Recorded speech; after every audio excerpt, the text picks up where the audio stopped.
안녕하세요. 지방대학교에서 교수로 재직 중인 50대 여성입니다. 사람들이 말하길 결혼은 인생에서 가장 큰 축복이자 제일 큰 행사라고 하는데요. 저에게 결혼이란 축복이나 큰 행사가 아닌 시궁창보다 못한 지옥이었네요. 살면서 가장 후회되는 선택을 꼽으라면 그건 아마도 결혼일 거예요. 그래서 결혼을 고민하는 후배나 졸업한 학생들이 있다면 이 말은 꼭 말해주곤 합니다. 나이가 쫓겨 어쩔 수 없이 선택하게 된 결혼은 하지 말라고요.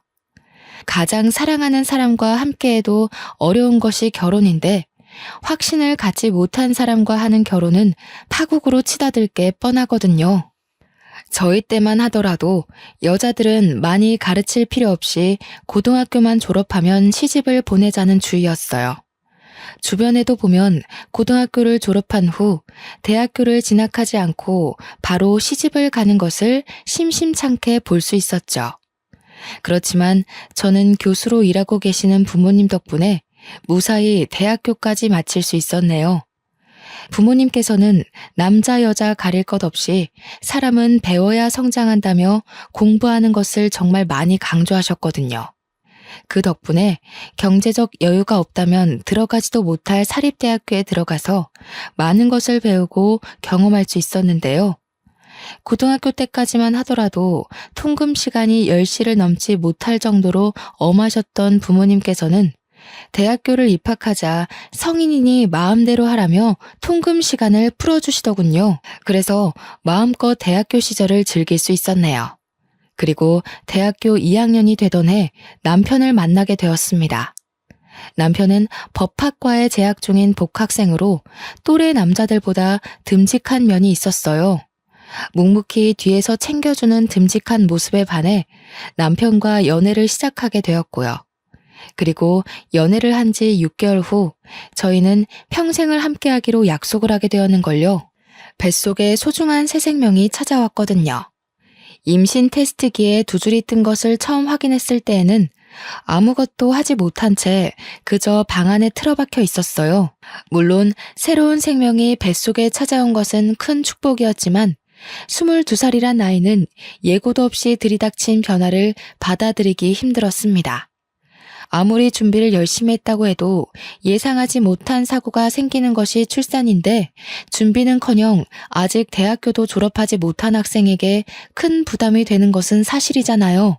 부모님에게 도움을 요청하려고도 해봤지만 도저히 입이 떨어지지 않았습니다. 오히려 부모님에게 임신 사실을 들킬까 헛구역질이 나와도 꾹 참고 입안에 밥숟가락을 쑤셔 넣기 바빴죠. 그러다 용기를 내어 남편에게 임신 테스트기를 건넸어요. 분명 남편 또한 골머리를 앓으며 한숨을 푹푹 쉴 게 뻔했기에 아무 말 없이 점점 심각하게 변해가는 남편의 얼굴을 응시할 뿐이었네요. 그런데 남편은 전혀 예상하지 못했던 말을 했죠. 어차피 결혼을 한다면 저와 하려고 했는데 아이가 생겼으니 미리 하자고요. 깜짝 놀랐습니다. 아직 아무런 준비도 되지 않은 상태에서 결혼을 결심하다뇨. 머릿속에는 가진 것이 하나도 없는 우리 세 식구가 어떻게 살아갈 수 있을까라며 계산을 했지만 마음만큼은 그 어느 때보다 따뜻했어요. 어린 나이에 책임져야 할 새 생명이 찾아왔다는 것에 대해 두렵고 놀랄만도 한 거잖아요. 결혼하자는 남편의 말을 듣자 그동안 녹이 쓴 사슬처럼 엉켜있던 안 좋은 생각들은 단번에 잘려나갔죠. 진심이 담긴 남편의 말 또한 믿기로 했고요. 한편 하나밖에 없는 딸의 임신 소식을 접한 친정은 발칵 뒤집혔어요.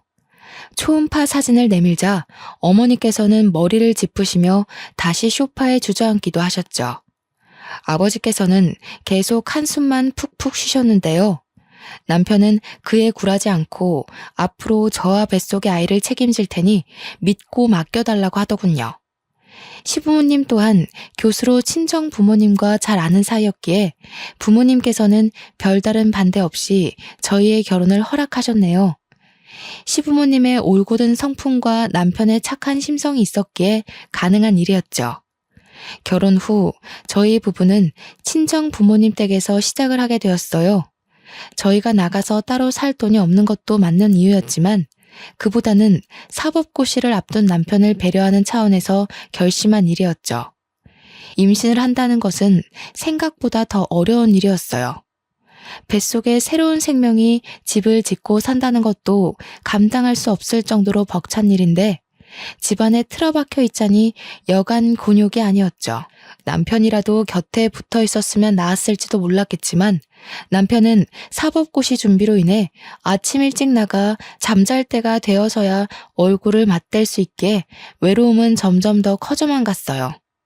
친구들이라도 보면 괜찮을 수도 있었겠지만 동기들은 취업을 하기 위해 공부를 하기 바빴고 더군다나 저는 임신의 휴학까지에 동기들 얼굴 보는 것은 바닥에 떨어진 먼지를 찾는 것보다 더 힘든 일이 되었죠. 공부로 힘들어하는 남편을 볼 때면 뭐라도 해주고 싶었지만 몸이 무거워지니 그마저도 쉽지 않았습니다. 그래서 어머니가 저를 대신해 남편의 아침상을 차려주시며 못난 딸을 대신해 많은 노력을 해주었죠. 일찍 출근을 하시는 날이면 남편 음식만 따로 차리는 가정부를 불러 남편의 식사를 따로 챙겨줄 정도였으니까요. 그러던 중 남편의 밥상을 책임지던 가정부 아주머니께서 개인 사정으로 인해 일을 그만두셨는데요. 가족의 건강과 관련된 일이라 잡을 수도 없었죠. 어머니께서는 한숨을 푹푹 내쉬셨어요. 음식 솜씨도 야무지고 집안 살림도 자기 집처럼 깔끔하게 하는 사람을 어디서 또 구하냐면서요. 하지만 어머니의 걱정과는 달리 가정부는 빠른 시일 내에 구해졌습니다. 새로운 가정부는 반찬 가게에서 일을 해서 그런지 음식 솜씨가 야무진 덕에 입덧으로 힘들어하는 저의 입맛까지 돋구어줄 반찬들을 덤으로 만들어주기까지 했어요. 한 달이 흐른 뒤였습니다. 우물쭈물 거리던 가정부는 공장 기숙사에서 생활하던 아들이 퇴사를 하면서 갈 곳이 없어졌다면서 쪽방에서 아들과 함께 생활해도 되냐고 묻더군요. 일도 꼼꼼하게 잘하고 친절하게까지 한 가정부이기에 부모님에게 직접 말씀을 드렸어요. 부모님 또한 쪽방에서 같이 지내는 것을 흔쾌히 허락하셨고요. 그날 밤 가정부는 고맙다면서 일하는 시간이 끝났는데도 즐겨 먹던 백설기를 손수 만들어 건네주었어요. 마침 배가 고팠던 차라 가정부가 건네준 뜨끈뜨끈한 백설기를 손으로 찢어 먹었죠. 그런데 안방을 둘러보던 가정부는 백설기를 먹는 모습을 보며 혀를 찼습니다. 아니, 근데 아직 결혼한 지 1년도 안 된 새색시방이 너무 훤해서 어째? 마누라 보고 싶어서 일하던 것도 내팽겨치고 와야 될 때인데. 처음부터 부부관계가 이렇게 미적지근해서 어째? 괜히 색심한 고생을 하네. 에휴, 근데 솔직히 나는 색시 남편 처음 볼 때부터 마음에 안 들었어. 사람이 자기 가족 감싸는 푸근한 게 있어야 되는데 생긴 것도 어디 남의 밥 뺏어 먹는 족제비처럼 생겨가지고. 에이, 그이가 얼마나 다정한데요. 지금 시험이 얼마 안 남아서 예민해서 그래요. 이해해야죠. 어디 곱비 풀린 말이 주인 말 잘 듣는 거 봤남? 남자란 자고로 절대 도망 못 가게 곱비를 제대로 당겨야 한다니까. 색시 뱃속에 남편 휘어잡을 수 있는 제일 좋은 곱비가 들었는데 그걸 왜 못 써? 서로 죽고 못 살아도 유지하기 힘든 게 결혼인데 자고로 남자는 잡을 수 있을 때 휘어잡아야 사는 게 편하다니까. 에이, 그런 거 아니에요. 그이가 내색을 안 해서 그렇지 얼마나 잘하는데요. 아이고, 나는 새댁 남편이 잘하는 거 한 번도 못 봤네. 정성이 어디 보이지도 않는 옆구리에 뻗치셨나. 원래 공부 잘하는 놈들이 더 발랑 까진 법이라잖아. 새댁이 속고 있는 거야 지금. 가정부에게서 남편의 뒷담화를 듣고 있자니 솔직히 기분이 좋지는 않았네요. 혀 위에서 미끄러지던 백설기의 맛 또한 퍼석퍼석한 지우개를 먹는 것 같이 느껴졌고요. 싫은 기색을 내비쳤지만 가정부는 계속해서 남편에 대한 뒷담화를 늘어놓았어요. 그러면서 자기 아들에 대한 칭찬 또한 동시에 늘어놓았죠. 아들에 대한 가정부의 자랑은 커다란 포대자루 안에 담아도 넘칠 것만 같았습니다. 절대 끝날 것 같지 않은 가정부의 수다에 이불 끄트머리를 잡아 끌며 침대에 누웠어요. 가정부는 그제서야 쟁반을 가지고 안방에서 나갔죠.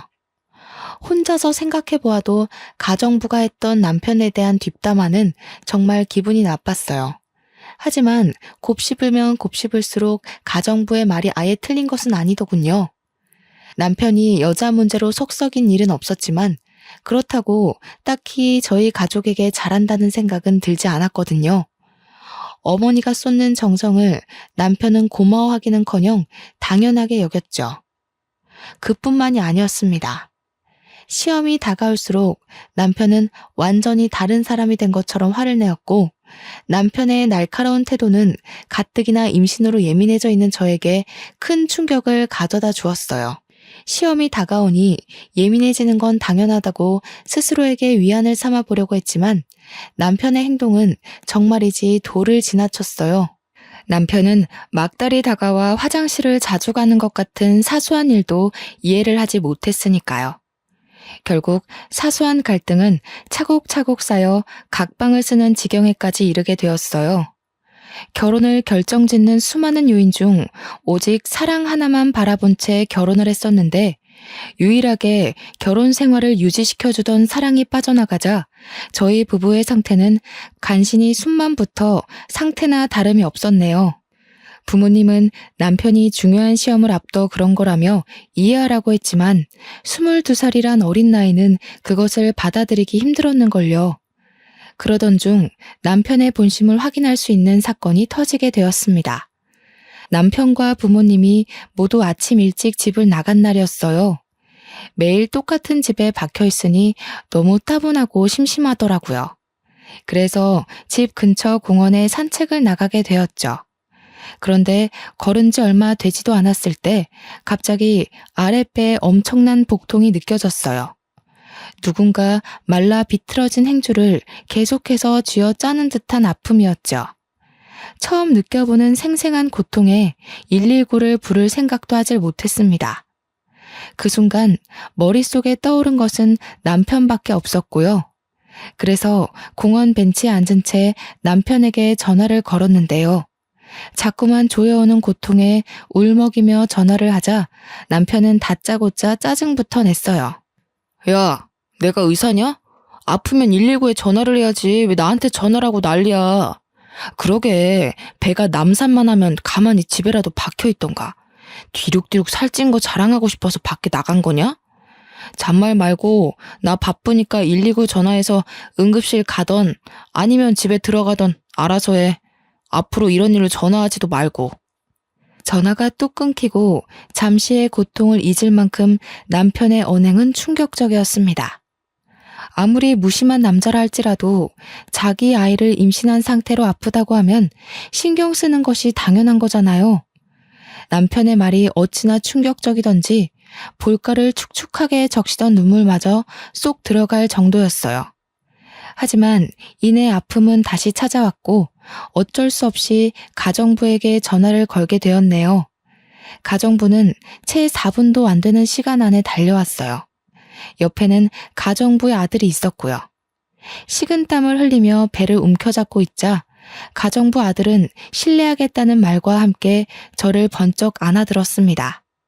임신으로 살이 많이 찐 상태로 힘들었을 텐데 가정부의 아들은 힘든 기색 하나 보이지 않았죠.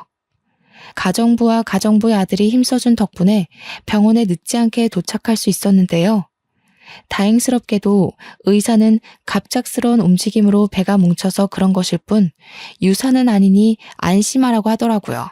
그 말을 듣자 팽팽하게 당겨졌던 신경이 풀어지는 것을 느꼈어요. 옆에 있던 가정부 또한 덩달아 안도의 한숨을 내쉬었고요. 아이고 천하의 매정한 놈.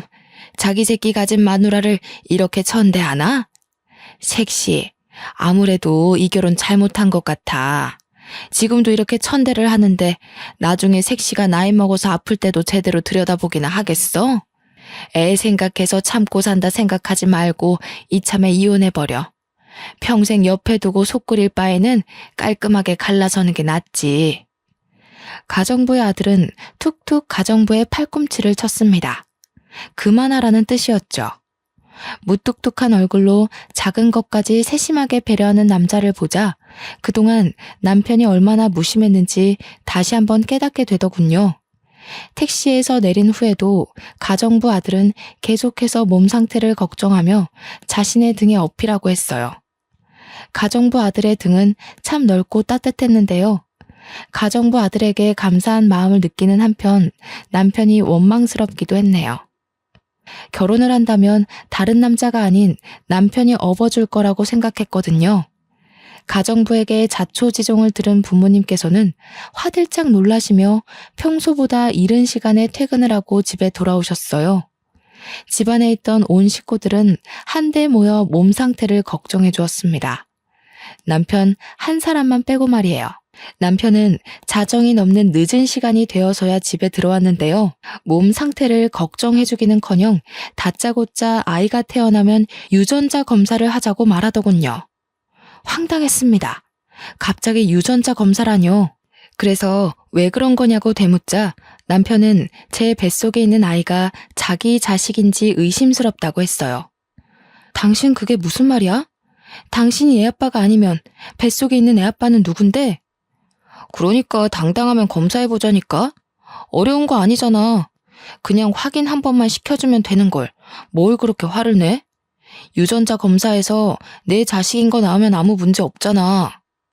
당신 그럼 설마 지금까지 나 의심하고 있었던 거야? 어떻게 그럴 수가 있어? 나한테 남자는 지금까지 당신 하나밖에 없다는 거 세상 사람들이 다 아는데 이제 와서 의심을 한다고? 봐봐. 지금도 찔리는 게 있으니까 아무 말 못하는 거잖아. 순진하게 생긴 얼굴에 속아서 내가 코를 꿰었지. 내 다리 걸고 넘어지고 싶어서 일부러 다른 남자에 임신한 거일 수도 있지. 볼품없는 네 인생에 변호사 남편 만나는 게 쉬운 일은 아닐 테니까. 진짜 변호사 남편이 가지고 싶었으면 아직 사법고시도 못 치른 당신이랑 사귀는 게 아니라 죽이 되든 밥이 되든 변호사들이랑 맞선을 받겠지. 뱃속에 아기까지 책임지겠다고 큰 소리 뻥뻥 칠 때는 언제고 갑자기 이러는 이유가 도대체 뭔데? 갑자기 가장의 책임도 남편의 책임도 내던지는 남편의 태도가 참 궁금했습니다. 처음부터 막대 먹었으면 놀라지 않았겠지만 세상 제일 다정하던 남편이 갑자기 처음 보는 사람인데도 더 냉랭하게 굴다뇨. 말이 안 되잖아요. 그래서 꼭 이유를 알아야 했죠. 교수 집안이라고 해서 떨어질 떡이라도 떨어질 줄 알았는데 이건 뭐 떡이 아니라 떡 부스러기도 안 떨어지니. 변호사만 되면 어떻게든 변호사 사위 모셔가겠다고 내놓으라는 재벌집에서 선짜리 들어올 텐데 너무 억울해서. 나도 너네 집이 개털 날리는 집인 줄 알았으면 장가 안 왔지. 그동안 진심이라고 생각했던 남편의 태도는 모두 돈을 노리고 만들어진 가짜였던 것이죠. 길 가다 맨홀 구멍 아래로 떨어진다 해도 남편에게 받은 충격보다는 덜할 것 같았어요. 지금까지 인생의 동반자라고 믿어 의심치 않았던 남편의 실체가 사람을 돈만 보고 판단하다뇨. 시커먼 남편의 실체를 알게 된 후 부부관계는 회복할 수 없을 정도로 나빠졌는데요. 고작 5개월이란 시간 동안 죽고 못 살았던 남편과 죽이고 싶을 정도의 앙숙이 되다니 결혼이라는 것이 참 우스웠네요. 사기꾼인 줄도 모르고 남편에게 홀려 임신까지 한 스스로가 너무 한심하게 느껴졌어요. 죽을 줄 모르고 불길에 뛰어드는 나방과 별반 다를 게 없었으니까요. 부부의 관계가 틀어진 것과 별개로 시간은 잘만 흘러갔고 남편은 공들여 준비한 사법고시에 보기 좋게 떨어졌습니다. 남편은 이것 또한 저의 탓으로 돌렸어요. 제가 재수가 없어서 떨어진 거라면서요. 결국 배려라고는 눈 씻고 찾아볼 수 없는 남편에게 이혼을 신청하게 되었습니다. 남편 또한 저 같은 여자와 더 이상 살 수 없다며 이혼을 흔쾌히 받아들였고요. 이혼 후 아무것도 먹지 못할 만큼 힘든 시간을 보냈어요. 하지만 힘든 몸과는 다르게 뱃속에 있는 아이는 무척무척 자라만 갔죠. 아이는 쌀이 눈이 쏟아지는 추운 겨울 세상에 나오게 되었죠. 부모님은 고생했다면서 손수 끓인 미역국을 떠먹여 주셨는데요. 함께 해주는 부모님을 보면 감사하다가도 태어난 아이들 사진을 보며 기뻐하는 다른 남편들을 볼 때면 눈물이 핑 돌았네요. 이혼한 저는 절대로 느낄 수 없는 기쁨인 거잖아요. 부모님께서 출근을 하시는 날이면 부모님을 대신해 가정부가 수발을 들어주었어요. 그리고 가정부 올 때면 함께 따라오던 남자는 퇴원일이 되자 품에 꽃다발을 안겨주었습니다. 건강하게 아이를 낳은 것을 축하한다면서요. 전 남편에게는 받지도 못했던 꽃다발을 받자 눈물이 핑 돌더군요. 울적했던 기분 또한 나아지는 것 같았고요. 그 후에도 가정부 아들은 자신이 자처해 같이 병원을 가는 등 비어있는 남편의 역할을 대신해 주었어요. 알뜰살뜰하게 저희 모자를 챙겨주는 가정부 아들 덕분에 닫혀있던 마음을 조금씩 열게 되었죠. 그 따뜻한 마음에 힘입어 다시 복학을 하게 된 것이고요. 육아와 학업을 병행하는 것은 정말 힘든 일이었어요.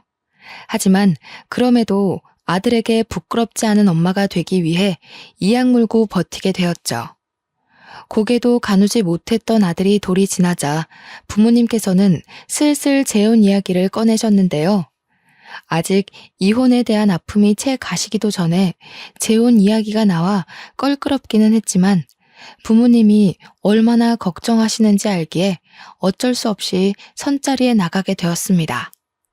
맞선에 나온 남자들은 적게는 5살에서 많게는 10살까지 차이 나는 이혼남 뿐이었어요.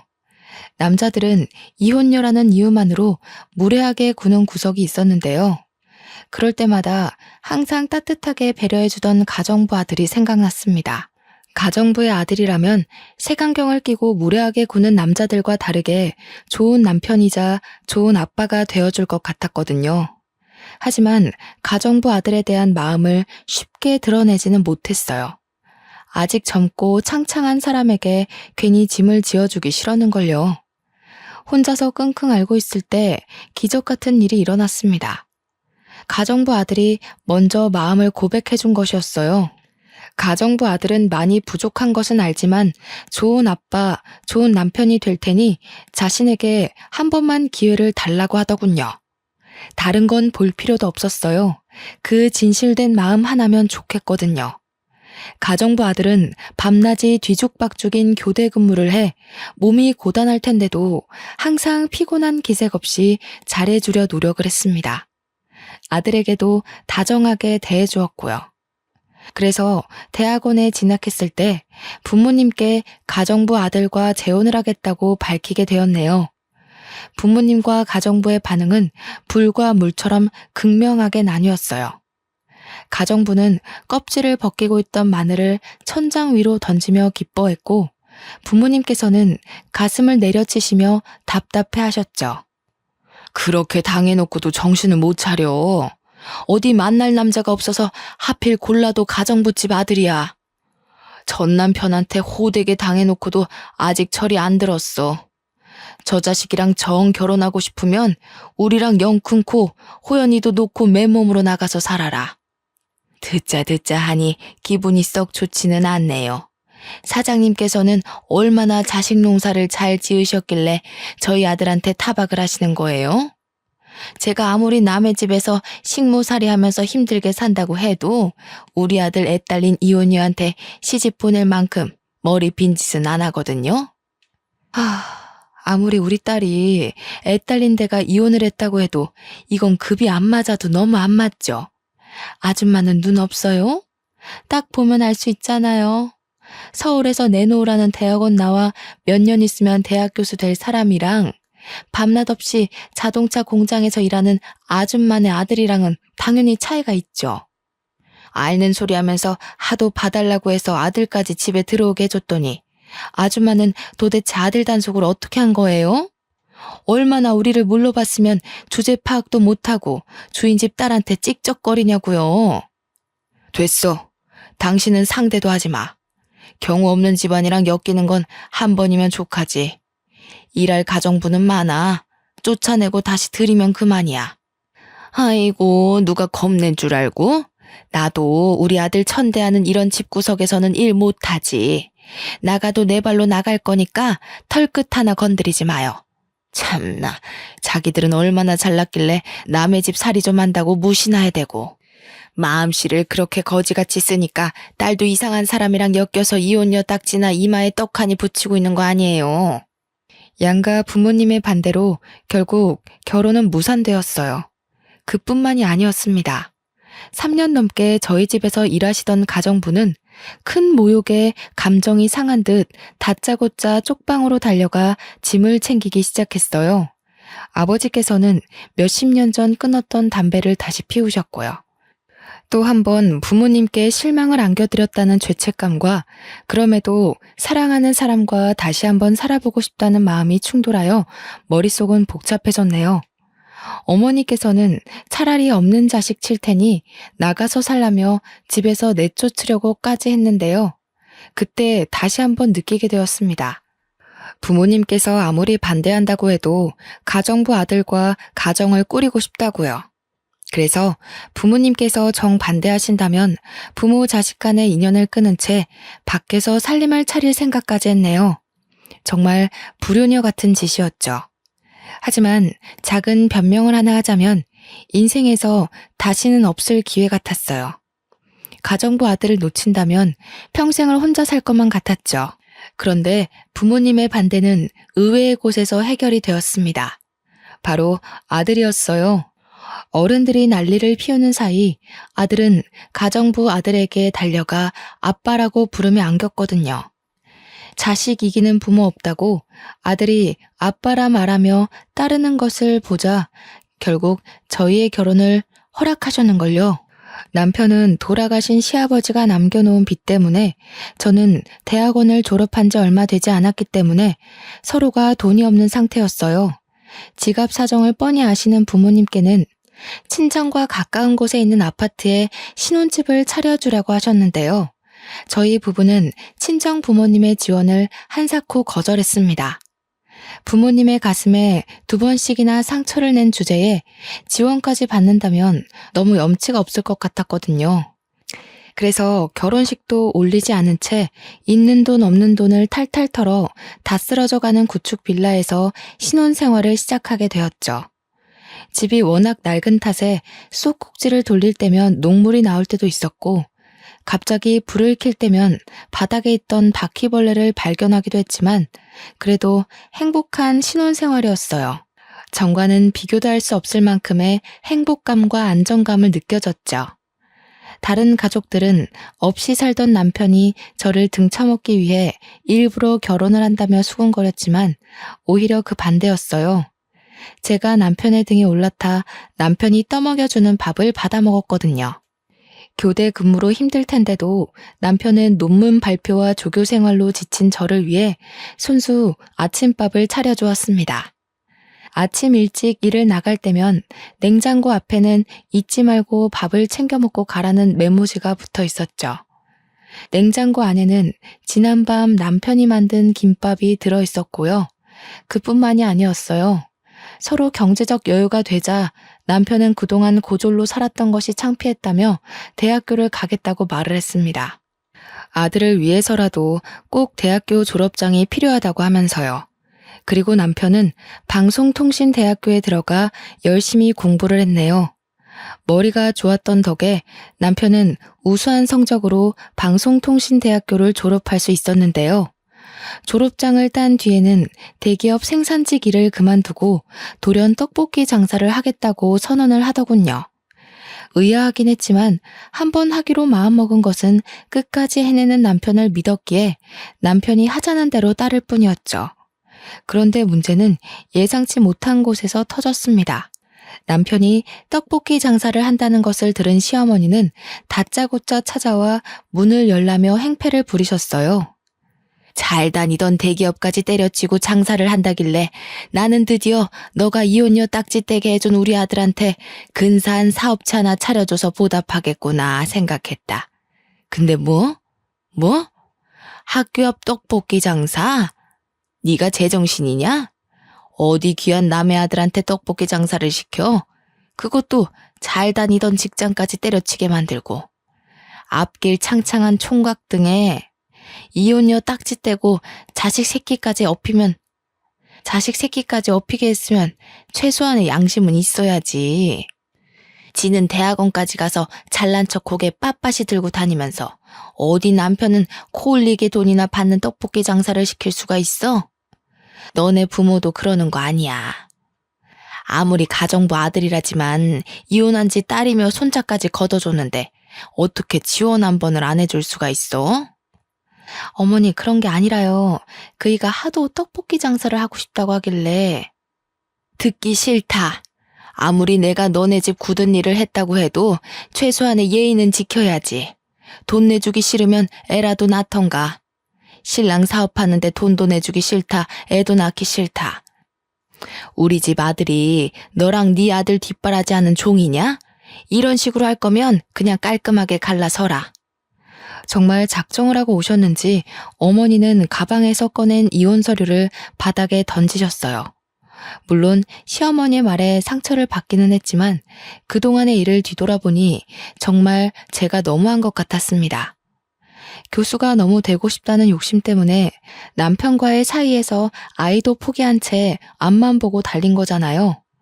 옆에서 남편이 같이 뛰고 있는데도 말이에요. 그래서 잠들기 전 남편에게 슬쩍 물어보았습니다. 아이를 갖고 싶냐고요? 그랬더니 남편은 자신에게 자식은 아들 하나면 된다고 대답을 해주었네요. 그 대답을 들으니 더욱 남편에게 미안해졌습니다. 그래서 고등학생의 과외를 시작해 돈을 모으기 시작했죠. 낮에는 대학원 조교로 밤에는 과외 선생으로 일을 하면서 정말 돈을 차곡차곡 모았어요. 5개월 정도 일을 하다 보니 모아놓은 돈이 제법 묵직했죠. 그 돈을 몽땅 남편에게 넘기며 사업하는 데 보태 쓰라고 하자 남편은 화들짝 놀라며 다시 건네주었어요. 이렇게 큰 돈을 받을 수 없다면서요. 하지만 남편의 품에 밀어주며 이야기했습니다. 그동안 아낌없이 주었던 사랑을 베풀 기회를 날리지 말라고요. 얼마 후 남편은 떡볶이 가게를 차렸는데요. 아내의 돈을 지켜야 한다는 책임감 때문인지 가장으로서의 무게 때문인지 남편은 정말 열심히 장사를 했어요. 주변에서는 남편을 이상하게 보기도 했습니다. 떡볶이 장사라는 것이 원래 나이가 지긋하신 아주머니들이 하는 것이기에 그럴 수도 있다고 생각했죠. 하지만 논란도 잠시였어요. 주변 가게들 중 제일 청결하고 맛도 좋은 남편의 떡볶이는 금세 입소문을 타서 연마을 학교에 다니는 초등학생까지 남편의 떡볶이를 맛보기 위해 줄을 서는 지경에까지 이르게 되었는걸요. 이렇다 보니 다른 가게들이 다 문을 닫을 동안 남편은 혼자서 돈을 쓸어 담았네요. 식을 줄 모르는 인기에 남편은 곧이어 서울 곳곳에 떡볶이 체인점을 내게 되었고 결국 떡볶이 사장에서 프랜차이즈 대표까지 오르게 되었죠. 남들이 뭐라고 수군거리면 끝까지 노력해 성공을 한 남편을 보니 제가 남편의 아내라는 사실만으로도 가슴이 벅차올랐어요. 이런 남자와 결혼한 것은 인생에서 가장 큰 복이라고 생각하기도 했고요. 경제적으로 풍요로워지자 남편은 제일 먼저 매일 같이 타고 다니는 중고차를 값비싼 외제차로 바꿔주었어요. 낡고 오래된 경차는 위험하다면서요. 그리고 매일같이 바퀴벌레와 동거를 하던 저희는 50평이 넘는 으리으리한 아파트로 이사를 가게 되었네요. 남편을 껄끄럽게 생각하시던 부모님 또한 한결같이 진실된 태도를 유지하는 남편에게 크게 감동하기까지 했고요. 그러던 중 남편의 떡볶이 사업이 해외까지 진출을 하게 되었는데요. 남편은 딱 1년 만에 미국에서 영어 공부에 전념하고 싶다고 하더군요. 이유를 물으니 대표인 자신은 한마디도 못 알아들으면서 통역사에게만 의지해 사업을 하는 것이 너무 창피하다면서요. 저는 흔쾌히 남편의 뜻을 따랐습니다. 남편이 더 발전하고 싶다는데 반대할 이유는 없잖아요. 남편이 유학을 간 뒤부터 시어머니는 하루도 거르지 않고 저희 집에 출근 도장을 찍으셨어요. 불쑥불쑥 나타나는 시어머니를 보자 남편이 왜 그렇게 시어머니에게 이사 간 곳을 알려주지 말라는지 알았죠. 그런데 집에 들이닥치는 시어머니를 보자 궁금한 것이 생겼습니다. 저와 아들 둘 다 시어머니에게 이사 간 곳도 집 비밀번호도 알려준 적이 없었거든요. 시어머니와 같은 공간에 있는 것만으로도 힘이 들었지만 그것만으로 끝낼 시어머니가 아니었어요. 시어머니는 하루에도 12번씩 별 이유 같지도 않은 트집을 부리시며 저희 모자를 괴롭혔습니다. 때마침 부모님 또한 해외로 나간 상태이고 유일한 방패막이었던 남편 또한 해외로 나간 탓에 고삐 풀린 시어머니를 제지할 사람은 아무도 없었는데요. 시어머니의 구박은 며느리인 저에게만 향하는 것이 아니었어요. 어떻게든 우리 아범 등에 빨대 꽂을 생각만 하고 얼마 전에는 우리 아범한테 차도 받았다지? 이제 보니 뻐꾸기 새끼가 아니라 독품은 독사 새끼가 따로 없구나. 우리 아들한테 남의 지 새끼도 키우게 했으면서 염치도 없이 네가 뭐라고 그 차를 받아? 어머니, 아무리 친손자가 아니라도 그렇지 말씀이 너무 지나치신 거 아닌가요? 아직 20살밖에 안 되네요. 아직 다 자라지도 않은 애 마음에 생채기를 내셔야겠어요. 그리고 그 차는 아범 차가 아니라 제 차예요.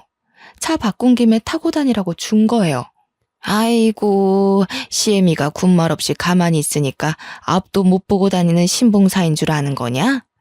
아범은 어쩌다가 이런 독사 같은 것한테 홀려서 청춘 바쳐 돈 바쳐 가면서 한평생을 날렸는지. 나는 아직도 네 부모가 우리 아들 내팽개치던 것만 생각하면 불화가 치밀어서 잠을 못 잔다. 근데 정작 장본인은 우리 아범이 벌어다 준 돈으로 호의호식하면서 시엠이 몰래 금태두른 둥지로 이사를 가? 우리 아범한테 조금이라도 미안한 마음이 있거든. 당장 네 자식 새끼 데리고 우리 아범 앞에서 사라져라. 너만 없으면 우리 아범 얼마든지 더 좋은 여자로 새 출발할 수 있어. 시어머니는 저희 모자를 파렴치한 도둑 취급을 했습니다. 시어머니는 남편이 애초에 누구 때문에 아까운 청춘을 날렸는지 모르는 눈치였어요. 그래서 지금까지 속으로만 생각하던 말을 쏘아붙인 거고요. 어머니, 말씀은 바로 하셔야죠. 애초에 그이가 좋은 청춘 다 날려가며 대학교 문턱에도 못 가고 잠 못 자가면서 공장에서 일하던 게 누구 때문인데요. 다 어머니가 이 남자 저 남자 만나면서 그이 돈 까먹어서 그런 거잖아요. 아버님이 남긴 집도 두 번째로 결혼한 남자 도박빚 갚아준다고 홀랑 날려먹으셨다면서요. 어머님, 한 번이라도 그이 마음 생각해 보셨어요? 친부 돌아가시고 장례식도 끝나기 전에 다른 남자랑 놀아난 것도 모자라 유일한 유품 같은 집까지 날라갔을 때 그이가 얼마나 참담했을지 생각이나 해보셨냐고요. 이게 아무리 사람이 화가 난다고 해도 할 말이 있고 못할 말이 있는 거다. 어디 못 배워먹은 천한 기집애처럼 수십 년도 더 된 과거를 들먹여? 너 지금 시엠이 약 좀 잡았다고 그걸로 협박이라도 할 셈이냐? 어디 해봐라. 내가 눈 하나 깜빡 하나. 얼굴에 구멍 하나 났다고 어딜 함부로 떠들어? 내가 그 구멍 다시는 허튼 소리 못하게 확 꿰매주랴? 제 입이 구멍이면 어머니 입도 구멍이겠네요. 며느리 앞에서 할 말 못할 말 구별도 못하고 생각나는 대로 내키는 대로 아무 말이나 함부로 하시니까요. 다른 사람들 다 멀쩡한 총각 인생 망쳐놓은 애 딸린 유부녀라고 손가락질해도 되지만 어머님은 그러시면 안 되죠. 하나밖에 없는 아들, 좋은 시절 젊은 시절 다 날려버리게 만든 사람이 누군데요. 어머님이잖아요. 옛날 생각해서 어머님이랑 어떻게든 잘 지내보려고 노력했지만 이제는 안 그럴 거예요. 하나밖에 없는 소중한 자식 마음 다치게 하면서까지 어머님한테 머리 숙이고 싶지 않으니까요. 걱정이 밀려올 줄 알았지만 그동안 쌓아왔던 모든 것을 털어내서인지 편안하기만 했습니다. 시어머니께서도 이런 성난 모습에 적지 않게 당황하는 것 같았지만 이제 다시는 저와 우리 아들을 함부로 대하지 않겠다는 것에 안심이 되었고요. 시어머니는 곧이어 남편이 올 때까지 한 발자국도 못 움직인다고 했어요. 그래서 바로 남편에게 연락을 남겼죠. 미국은 이미 늦은 시간일 것이 분명한데도 시어머니와 관련된 일 때문인지 바로 연락이 오더군요. 남편에게 연락이 닿자마자 시어머니는 서럽다는 듯이 엉엉 울며 없는 말까지 덧붙여 남편에게 일러 바쳤습니다. 효자 아들이던 남편이 이번에도 자신의 편을 들어줄 거라고 생각하셨던 거죠. 하지만 남편은 단호했는걸요. 가르쳐 주지도 않은 집에 쳐들어가 행패를 부른 것은 시어머니라면서 다시는 저 아들을 괴롭히지 말라고 경고를 날렸거든요. 처음 있는 남편의 단호한 태도에 시어머니는 몹시 놀란 눈치였어요. 남편의 말이 효과가 있었는지 그 후로는 시어머니의 간섭 없는 편안한 나날들을 보내게 되었네요. 남편이 없는 생활은 단순했답니다. 수업이 있는 날은 대학교로 가 강의를 하고 강의가 없는 날에는 밀린 집안일을 하고 논문을 쓰면서 하루하루를 보냈죠. 아무런 문제 없는 평온한 날이 이어지다 보니 비어있는 남편의 옆자리가 참 그립더군요. 아직 1년이 채 안 되었지만 보고 싶으니 빨리 한국으로 돌아오라고 어리광을 부리고 싶을 정도로요. 하지만 그랬다가는 남편이 다시 한국에 돌아올 것을 알기에 혼자서만 꾹 참으며 보고 싶은 마음을 감춰왔네요. 그러던 중 뜻밖에도 시어머니에게서 먼저 연락이 왔습니다. 큰 싸움이 있고 2달 만의 만남이었어요. 집 근처 카페로 가자 시어머니께서는 다짜고짜 이혼 협의서를 내미셨죠. 깜짝 놀라며 이혼 협의서와 시어머니를 번갈아 가면서 보았는데요. 시어머니는 사인부터 하라는 양 서명란을 툭툭 가리키셨어요. 불려우 같은 것이 우리 아들을 어떻게 홀렸는지는 모르겠지만 그만하고 이혼해라. 이 정도 뽑아먹었으면 됐지 뭘 더 바래? 그건 결혼 당사자들끼리 선택할 문제지 어머니가 나서서 재촉하실 일이 아닌 것 같아요. 저희 부부 어머님 뜻대로 이혼할 일 없으니 이건 그냥 쓰레기통에 버리세요. 가방을 챙기는데 시어머니께서는 사진 한 장을 내시셨어요. 깜짝 놀랄 수밖에 없었습니다. 사진 속에는 딸뻘 정도 되어 보이는 젊은 여자와 남편이 와락 안고 있는 모습이 찍혀 있었거든요. 사진을 내민 시어머니께서는 뭐가 그리 기세가 등등한지 팔짱까지 끼며 이혼 서류에 도장을 찍으라는 듯 눈짓을 하시더라고요. 우리 아들 마음 떠난 지 오래인 것 같은데 이래도 이혼을 안 할 셈이냐? 괜히 어줍잖은 행동으로 쉰내 풍기지 말고 빨리 이혼해라. 아범도 아범이지만 마음 떠난 남자 껍데기 붙잡고 살아서 뭐 좋을 게 있겠니? 똑똑한 머리로 잘 생각할 거라 믿는다. 눈앞에 펼쳐진 사실을 믿을 수가 없었어요. 일평생 저만을 바라보던 남편이 갑자기 바람이라뇨. 이 순간 제일 미운 것은 제 자신이었습니다. 아닐 거라고 정말 굳건하게 믿고 있기는 했지만 마음 한구석에는 늙고 다른 남자 애까지 딸린 여자보다는 젊고 예쁜 여자가 좋을 수도 있겠다고 생각했거든요. 그래서 남편에게 직접 전화를 하기로 했어요. 당사자한테 물어보는 게 제일 빠르잖아요. 점점 급해지는 마음과는 다르게 남편은 자꾸만 전화를 받지 않았어요. 남편의 연락 두절에 마음은 점점 불안해지기 시작했죠. 그러던 중 모르는 번호로 전화가 왔는데요. 당연히 남편일 거라고 생각을 하고 전화를 받았습니다. 하지만 전화의 주인은 남편이 아닌 남편의 내연녀이더라고요. 내연녀는 남편이 자신과 새 출발을 할 수 있게 이혼하라고 협박조로 말을 했죠. 만약 남편이 진짜 바람을 피워 상간녀와 만나게 된다면 흥분에 날뛸 거라고 생각했는데 실상은 그게 아니었어요. 화조차 나질 않았네요. 힘들 때 옆을 지켜주던 남편의 바람은 용서할 수 있었지만 잘 살고 있는 남의 가정을 파탄낸 것도 모자라 새까맣게 타버린 속을 벅벅 긁는 상간녀를 도저히 참을 수 없었어요. 어떻게 해서든 상간녀에게 복수를 하기로 마음먹은 머리는 그 어느 때보다 냉정하게 돌아갔고요. 그래서 제일 유명하다는 이혼 전문 변호사를 찾아갔죠. 그런데 이혼 변호사를 만나는 순간 벼락이 떨어지는 충격이 온 몸을 덮쳐왔네요. 변호사는 바로 전 남편이었거든요. 수준 떨어지는 놈 만나서 지 딸뻘 되는 애랑 기싸움하는 당신이나 마누라 내비두고 바람피는 놈이나 아주 환상의 부부네. 전 남편은 저희 부부 사이를 비웃었는데요. 정말 쥐구멍이라도 있으면 숨고 싶다는 생각이 들었습니다. 가장 숨기고 싶고 창피한 일을 제일 들키고 싶지 않았던 사람에게 들킨 거잖아요. 그런데 놀라기도 전 남편은 이상한 말을 해오더군요. 제가 오기 전 시어머니가 미리 이혼 상담을 받으러 왔다고요. 온몸에 소름이 끼쳤어요. 아무도 모르게 저희 부부를 갈라놓을 궁리를 하고 있던 거잖아요. 상간녀 소송도 폐지된 마당에 너무 힘 빼지 말고 좋게 좋게 가자고. 기껏해야 어린애한테 몇백만 원밖에 못 뜯어낼 텐데. 아무리 바람핀 남편이 미워도 그렇지.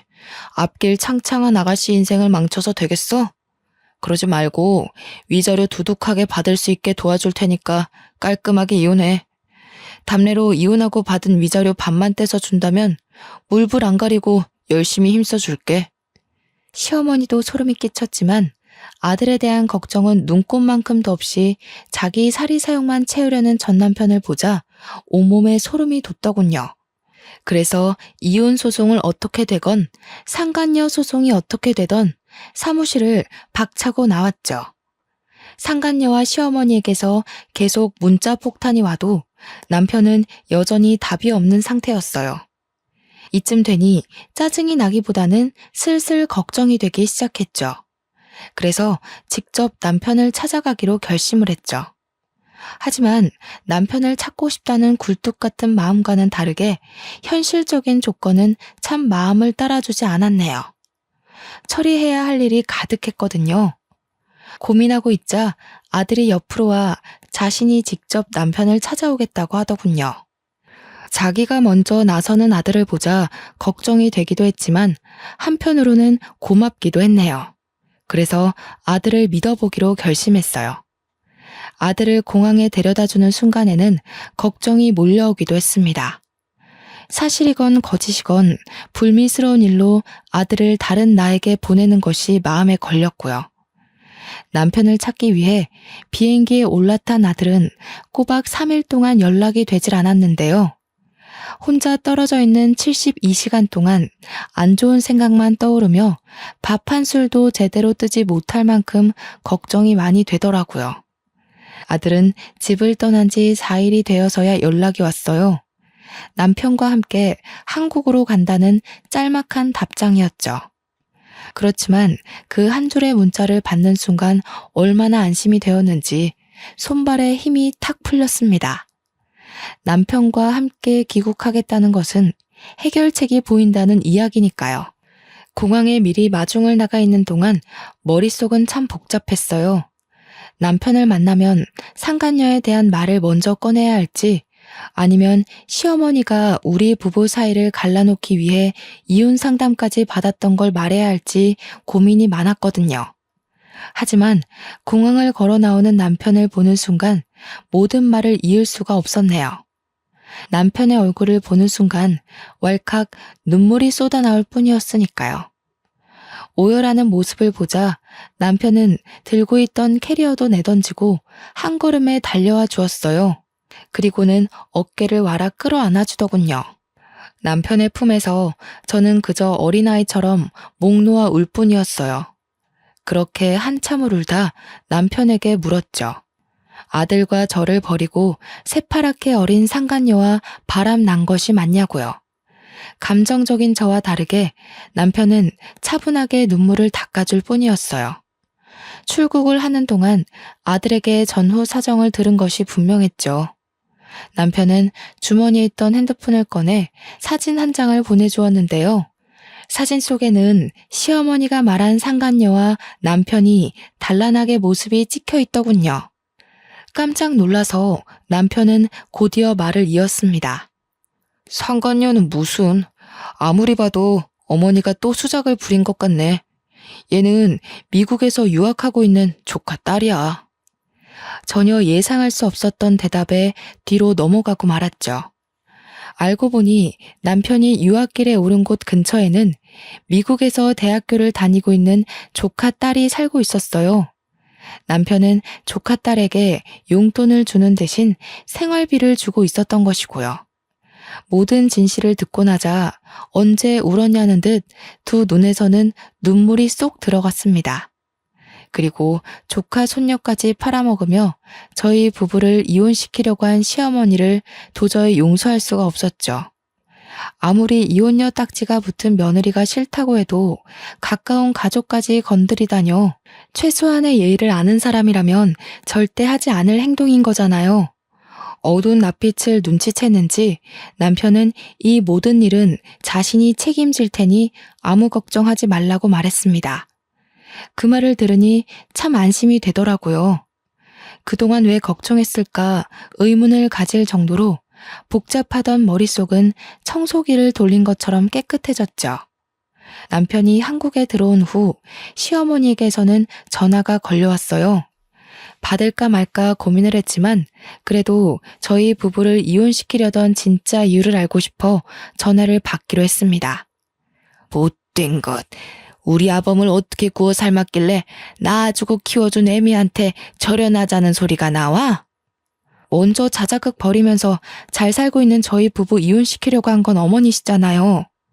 절연하고 사는 것도 어머니가 선택한 일이니 저한테 이러셔도 해드릴 수 있는 게 없어요. 오냐, 이제 보니 네 전남편이랑 너도 모두 한패였던 게구나. 내가 가만히 있을 것 같으냐? 당장 우리 아범한테 네가 전부하고 바람이 났다고 말을 해줘야지. 네? 그게 무슨 말씀이세요? 시침이 떼지 마라. 너야말로 시애미 사다리도 없는 구렁텅이에 빠뜨리려고 전부랑 같이 작당 모의한 게 아니냐. 아이고, 돈에 눈먼 놈인 줄 알았더니 꼬레지도 전 남편이라고 저 몹쓸 것 편을 들었던 게지. 알아들을 수 없는 말 투성이었어요. 이미 인연이 끝난 지 수십 년도 더 된 전 남편 이야기를 꺼내다녀. 그래서 당장 전 남편이 다니는 로펌으로 찾아가 바른 대로 말하라고 난리를 피웠죠. 그랬더니 망연자실에 있던 전 남편은 그제야 숨겨져 있던 진실을 실토하더군요. 사건의 발단은 시어머니가 전 남편을 찾아오면서부터였어요. 시어머니는 전 남편에게 거액의 돈을 쥐어주며 저희 부부를 이혼시킬 계략을 세웠던 것이죠. 이혼시키는 것을 성공할 시 남편 앞으로 되어 있는 땅을 준다고도 했고요. 시어머니는 주변에서 저를 제일 잘 알고 있는 사람 중 자신의 편으로 끌어들일 수 있는 사람은 전 남편밖에 없다고 생각을 한 것 같았죠. 모든 내막을 알게 된 순간 모든 인맥을 동원하여 전 남편에게 벌을 줄까 생각하기도 했어요. 같은 학교에서 유명한 사내 커플이었기에 쓰레기라고 소문을 내는 것쯤은 일도 아니었거든요. 그렇지만 전 남편은 제가 손을 쓰지 않아도 이미 업계에서 파렴치한 짓을 저지른 변호사로 낙인이 찍혀 있더군요. 이후 전 남편은 아무리 몹쓸 놈이어도 자신이 아들의 친부이니 구해달라며 몇 번씩 전화가 왔는데요. 모든 전화를 깔끔하게 무시했네요. 현재도 앞으로도 아들에게 아버지는 현재의 남편 한 명밖에 없으니까요. 이혼 자작극을 벌인 시어머니는 남편이 다달이 지급하던 생활비까지 끊자 그제서야 상황의 심각성을 알게 된 것 같았어요. 하지만 이미 때는 많이 늦은 상태였죠. 그 후 시어머니는 몇 번이나 찾아와 사과를 했는데요. 남편은 단호했어요. 기본적인 생활을 할 수 있을 만큼의 생활비와 자식된 도리만 할 뿐이었거든요. 시어머니는 이전과 같은 사치스러운 생활을 할 수 없다는 것에 큰 절망을 느끼는 것 같았어요. 그렇지만 제가 할 수 있는 것은 없었네요. 모든 것은 자신이 선택한 길이었으니까요.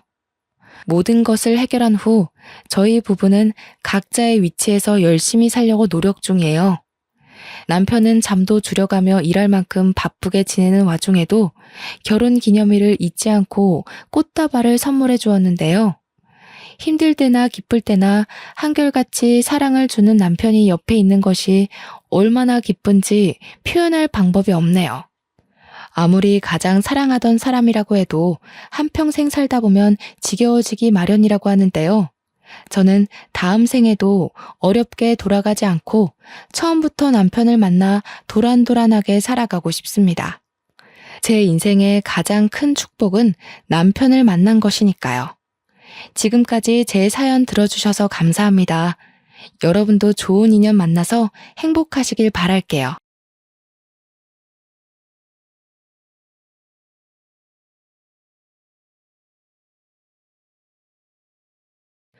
안녕하십니까. 저는 이번에 50대의 마지막 열차를 탄 홀몸 엄마입니다. 이 사연을 쓰기로 마음먹기까지 꽤나 고민을 하고서 컴퓨터를 킨 것인데요. 저의 사랑하는 딸이 한번 올려보자고 해서 딸 도움을 받아 이렇게 키보드를 두들깁니다. 어떻게 써내려가야 할지 몰라 과거를 찬찬히 돌아보면서 종이에 몇 자 연습한 뒤에 쓰고 있어요. 자녀 있으신 분들은 저의 가슴 철렁했던 이 사연에 마음 써서 공감해 줄 것이라 생각이 듭니다. 바보 같은 저의 불찰로 인해 자식을 잃어버렸던 멍청한 엄마의 반성문이 될 것 같아서요.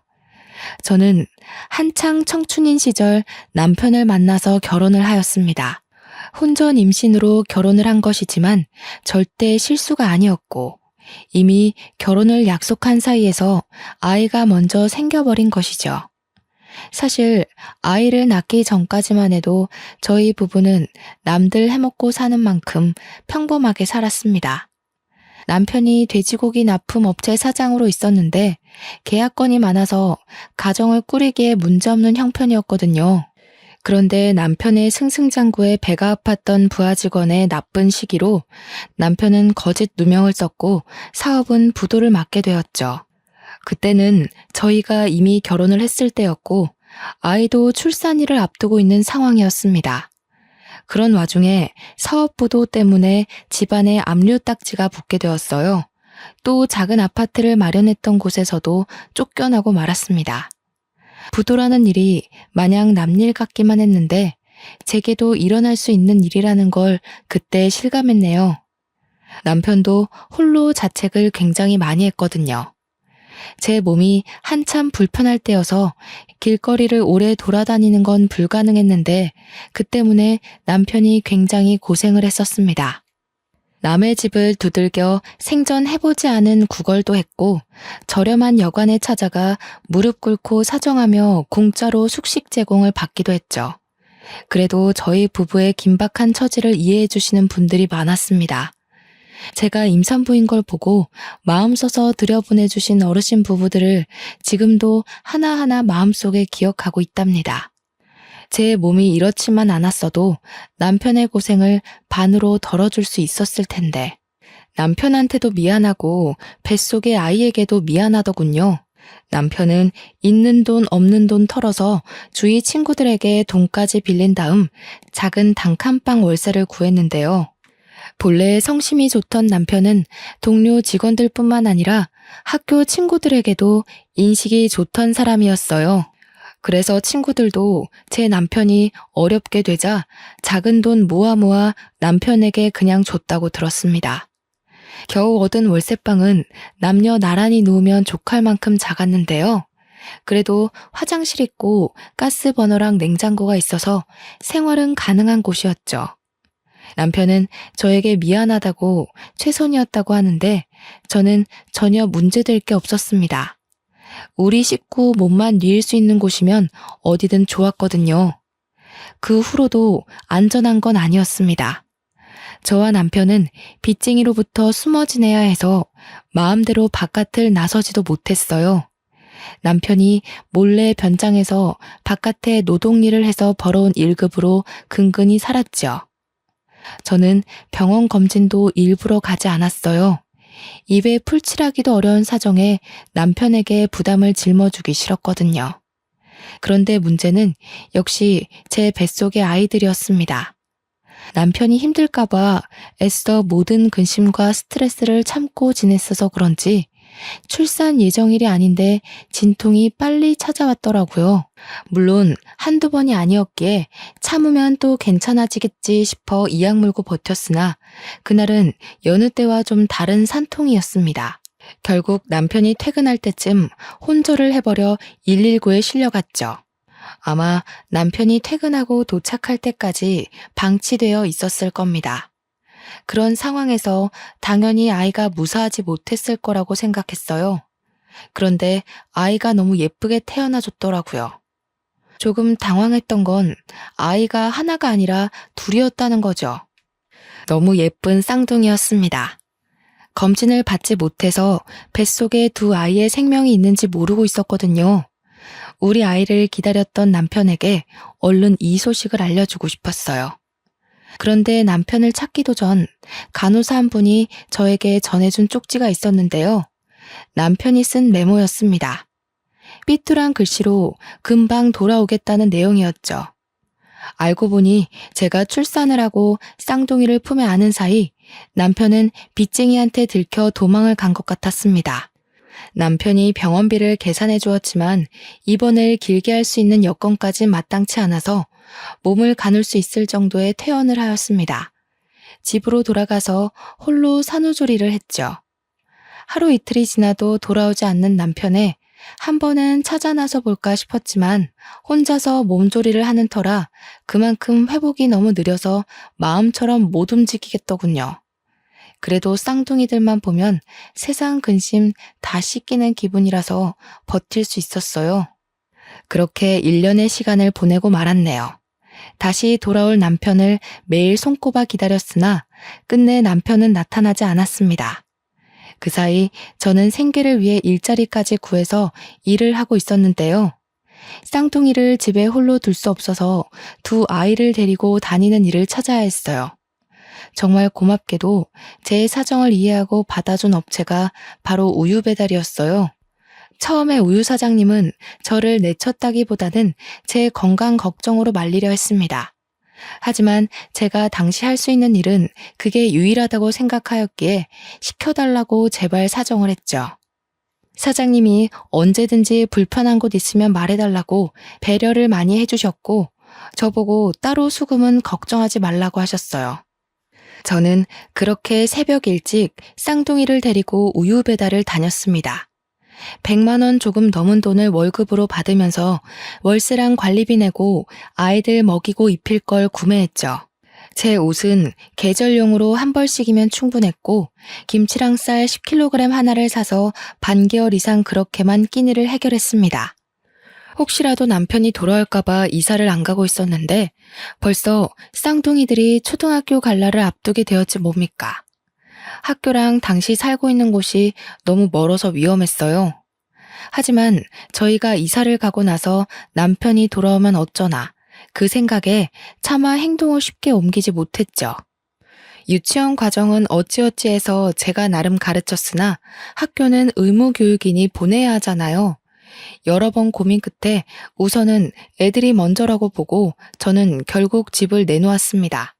혹시 몰라서 집 우편함에 쪽지랑 전화번호를 남기고 나왔어요. 아이들이 학교에 있는 시간 동안 저는 그 시간에 할 수 있는 일을 찾아 다른 일을 시작했는데요. 마침 학교 주변 작은 마트에서 계산원을 구하고 있었는데 거기 근무 시간이 괜찮더라고요. 아침 9시에서 3시까지 하는 거였어요. 아이들 학교 시간보다는 조금 늦은 퇴근이지만 저는 아이들에게 마치면 어디 가지 말고 꼭 남아있으라고 했어요. 선생님한테도 특별히 부탁을 했고요. 늘 제가 퇴근하고 가면 아이들은 학교 방과후 교실에 잠시 맡겨져 있었습니다.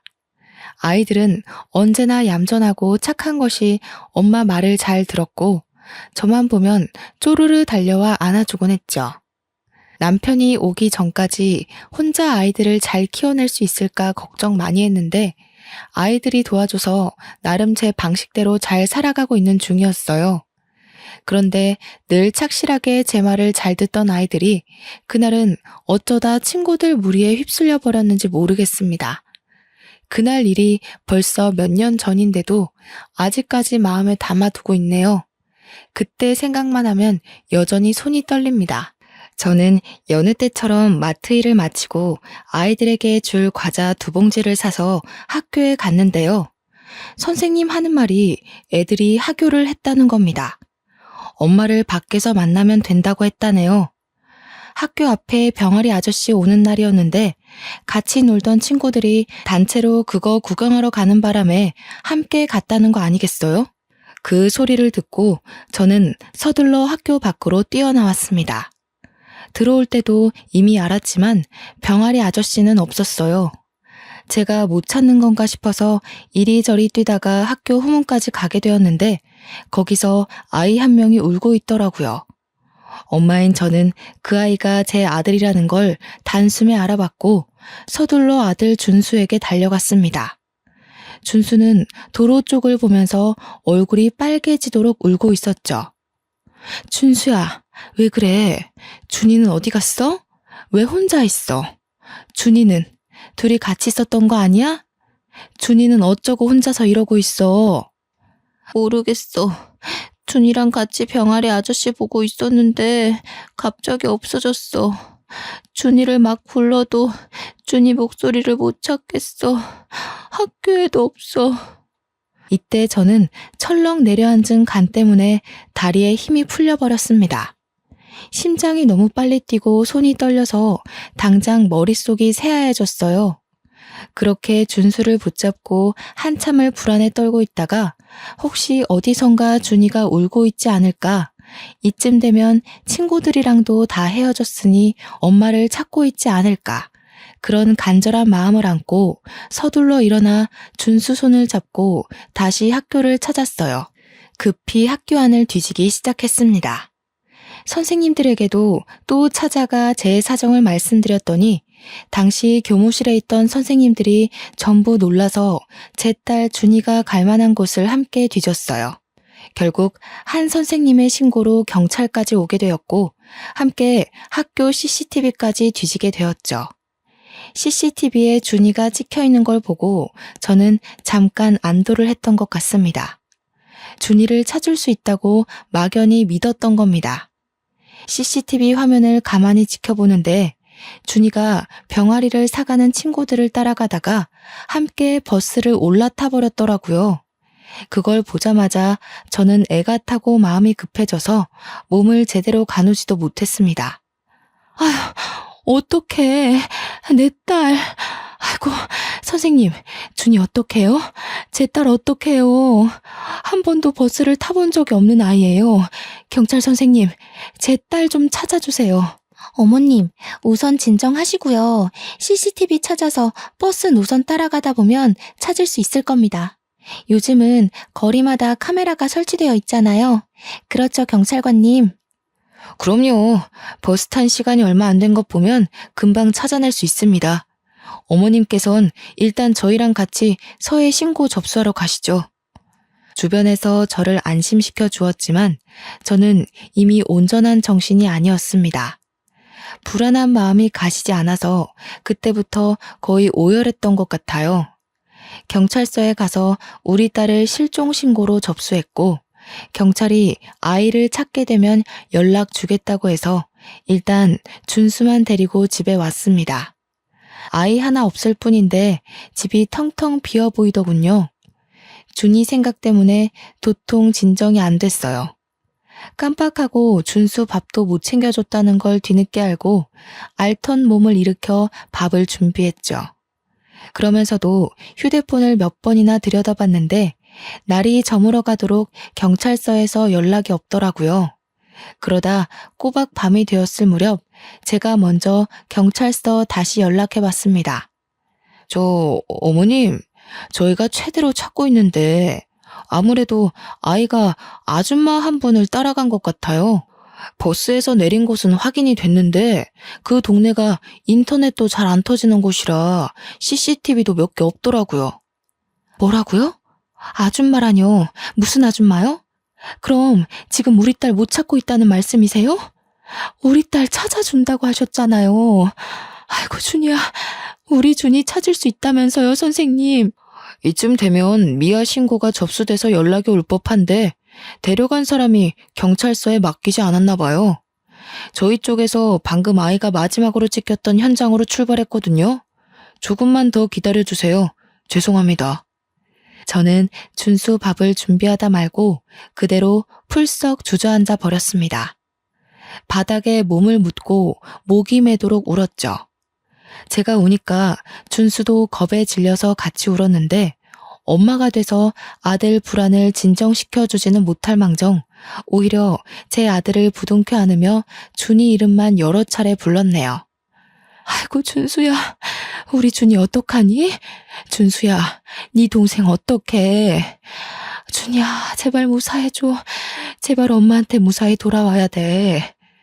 그렇게 저는 이틀이 지나도 준이를 만날 수가 없었고 경찰한테서는 최대한 찾고 있다는 소리만 반복해서 들었습니다. 준이를 못 본 지 일주일 지나서는 전국적으로 실종 신고가 전달되었고요. 한 달이 지나서는 제가 나서서 실종 미아 전단지를 만들어 붙이고 다녔죠. 선생님들도 이 사실을 알고 나서 많이 안타까워했습니다. 제가 학교 주변에 보이면 함께 전단지 나누는 걸 도와주기도 했어요. 이건 나중에 알게 된 사실인데 제 아이들을 그냥 하교시켜버린 선생님이 죄책감을 견디지 못하고 학교를 그만뒀다고 하더군요. 선생님을 탓할 생각은 없었는데 안 좋은 소식이 들리니 마음이 배로 안 좋았어요. 우리 준이는 준수보다 5분 늦게 태어났는데 고작 5분 차이라도 준수보다 많이 동생이었습니다. 오빠보다 학습 능력이나 적응 능력이 떨어져서 늘상 오빠 손잡고 다니는 걸 좋아했고요. 오빠한테 공부 배우고 오빠랑 놀면서 이것저것 많이 터득하는 걸 참 좋아했어요. 제가 가르쳐주지 않아도 준수가 알아서 준이를 잘 챙겼죠. 그게 저의 가장 큰 불찰이었던 거예요. 저는 오빠인 준수만 집 주소를 알고 있으면 된다고 생각했습니다. 준수에게는 제 전화번호, 집 주소 이런 걸 가르쳐줬는데 준이는 그걸 배우지 못했거든요. 준이가 아는 건 자기 이름이랑 학교뿐이었습니다.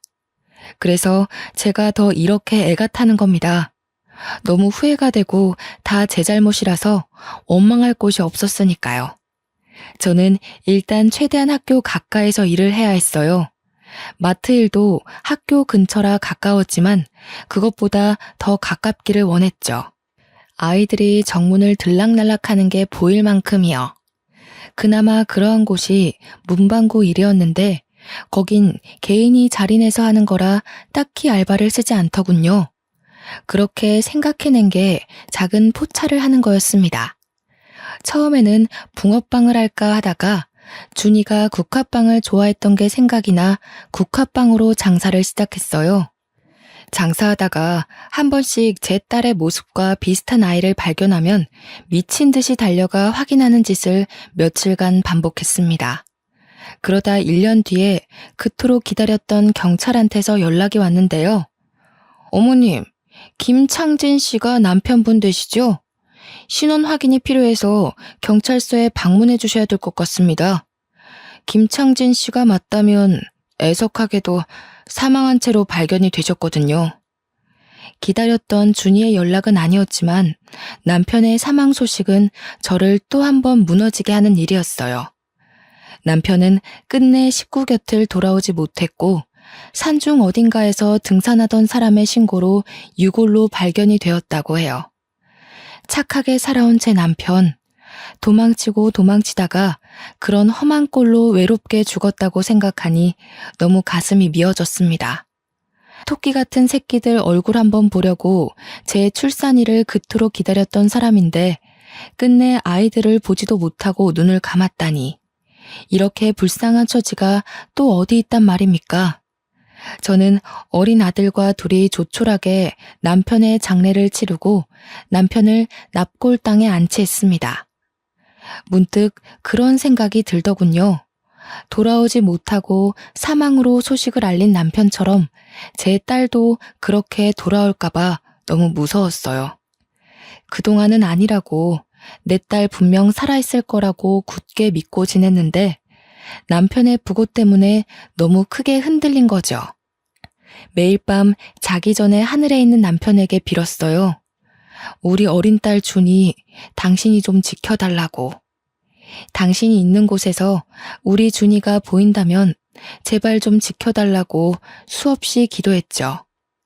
야속하게도 사건은 해결되지 못한 채 세월만 계속 흘렀고 실망과 좌절만 갈수록 커졌습니다. 그 사이 준수가 벌써 초등학교를 졸업하는 지경까지 왔는데요. 준수의 교복을 맞추고 집으로 돌아온 그날 밤, 저는 마지막까지 붙잡고 버텼던 동아줄을 놓고서 눈물을 터뜨리고 말았습니다. 아들 걱정해서 평소에는 몰래 울음을 삼켰는데 옷장에 걸려있는 아들 교복을 보니 더는 못 참겠더라고요. 우리 준이도 교복을 맞춰야 할 나이가 되었는데 미안하다 준수야. 엄마가 우리 아들 생각해서라도 힘을 내야 하는데 도무지 네 동생 걱정으로 하루하루가 죽을 만큼 힘들구나. 도대체 준이는 어디에 있는 걸까? 엄마, 나 이제 이만큼 컸으니까 꼭 경찰이 되려고 노력할 거야. 그래서 내가 준이 찾아줄게. 그러니까 울지 마. 엄마가 울면 준이도 많이 속상할 거야. 고작 14살인 아들인데 얼마나 속이 깊던지. 제가 참지 못하고 다시 눈물을 흘리는 걸 아들이 안아주면서 자기만 믿으라고 계속 저를 달래주었습니다. 아들 앞에서 참 면목이 없었으나 그게 그렇게 의지가 되더라고요. 그날 후로 저는 제가 준수에게 너무 소홀했구나 싶어 더더욱 악착같이 살기로 마음먹었습니다. 준이도 아직 생사에 대한 연락이 없는 것 보면 분명 살아있을 거라고 믿기로 했죠. 그렇게 준수가 대학을 가게 되고 준이에게 해줄 몫까지 보태어 준수를 뒷바라지를 해왔습니다.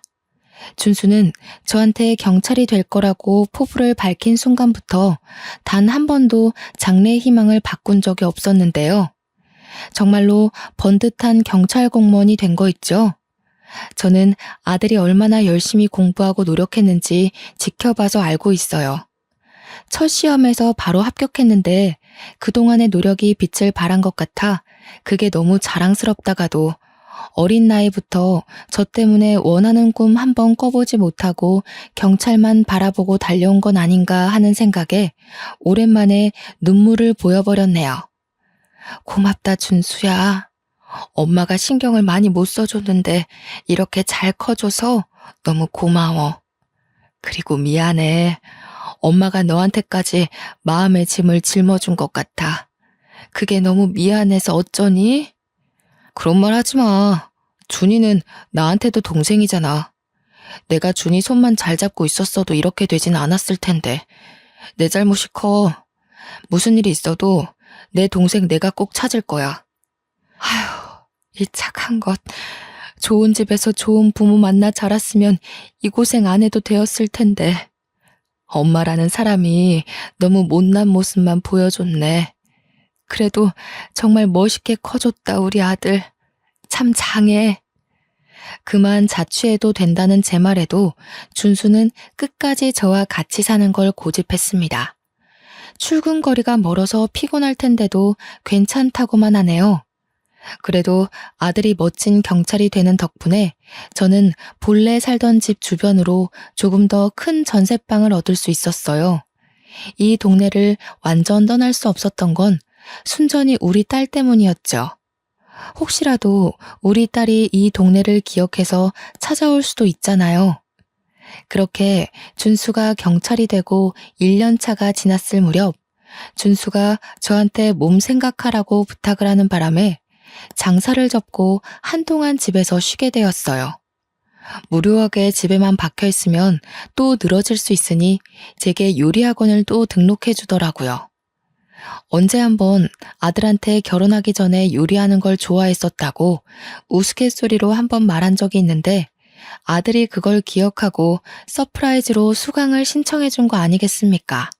솔직히 학원에서 요리 수업 받을 때만큼은 정말 하나도 잡생각이 안 나는 거 있죠? 다른 사람 인생살이도 들을 수 있었고 제 사정에 위안도 많이 받았어요. 서로 좋은 말도 많이 주고받는데 사람들과 어울려 지내서 그런지 우울감도 걷어지는 느낌이었죠.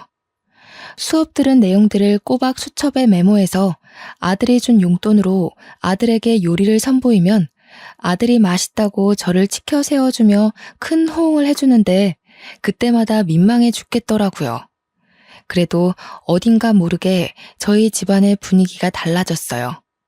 저와 아들 사이에선 늘 슬픔만 가득했거든요. 그런데 나날이 먹구름이 걷어지고 있는 게 느껴져서 솔직히 조금은 숨통이 트이는 거 아니겠습니까?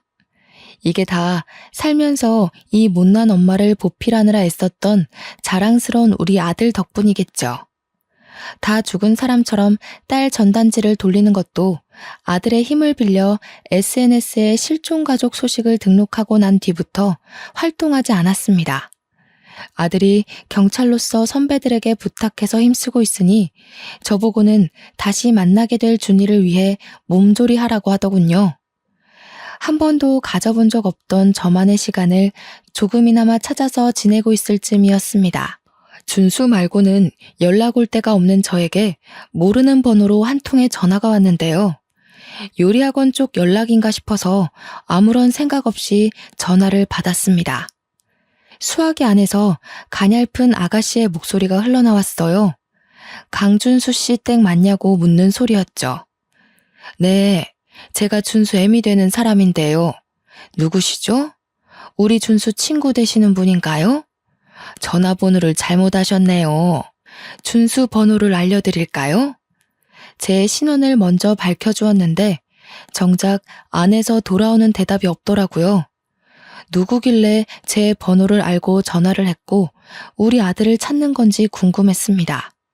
혹시 제 아들에게 여자친구라도 생긴 걸까? 그런 생각도 했었죠. 계속 기다려도 대답이 없길래 여보세요? 여보세요? 두어 번 더 목소리를 냈어요. 그러니 안에서 흐느끼는 소리가 들려오는 겁니다. 그러면서 아가씨가 목소리를 겨우 내며 엄마 하는데 그 순간 심장이 바닥으로 떨어지고 말았죠. 분명 처음 듣는 목소리인데도 누군지 알 것만 같아서 저절로 눈물이 차올랐습니다. 휴대전화를 잡은 손이 떨리기 시작하더니 딸을 처음 잃어버렸을 때처럼 머릿속이 새하얘졌어요. 내가 생각하고 있는 게 맞나? 내 딸이 맞나? 혼란스럽기까지 하여 아무 말도 못하고 있었더니 내내 울음소리만 들려주던 수화기 너머로 쐐기를 박는 대답이 들려오더군요. 엄마, 나 준이에요. 준수 오빠 동생 강준이요. 죄송해요, 엄마. 보고 싶었어요. 너무 보고 싶어요.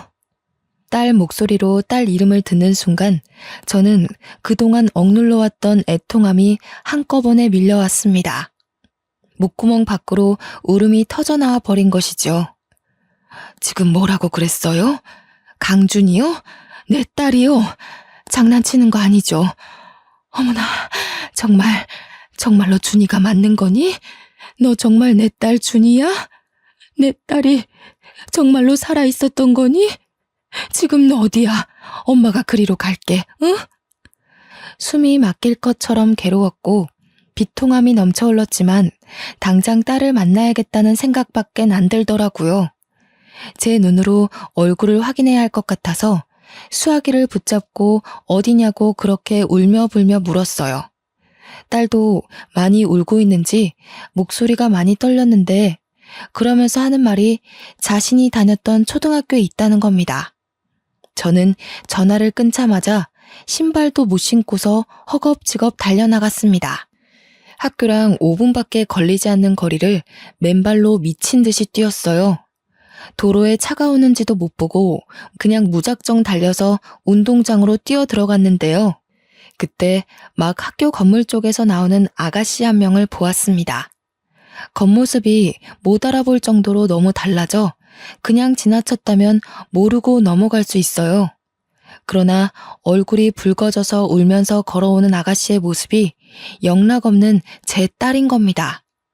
우리 준수랑 똑 닮아서는 준수보다 선이 곱고 작은 게 딱 우리 딸이었다고요. 저는 엄마니까 제 새끼를 한눈에 알아볼 수 있단 말이에요. 틀림없이 제 딸이었어요. 제 딸. 혼절할 것처럼 몸의 중심이 흔들렸음에도 저는 딸을 발견하자마자 준이야! 목 놓아 소리쳤습니다.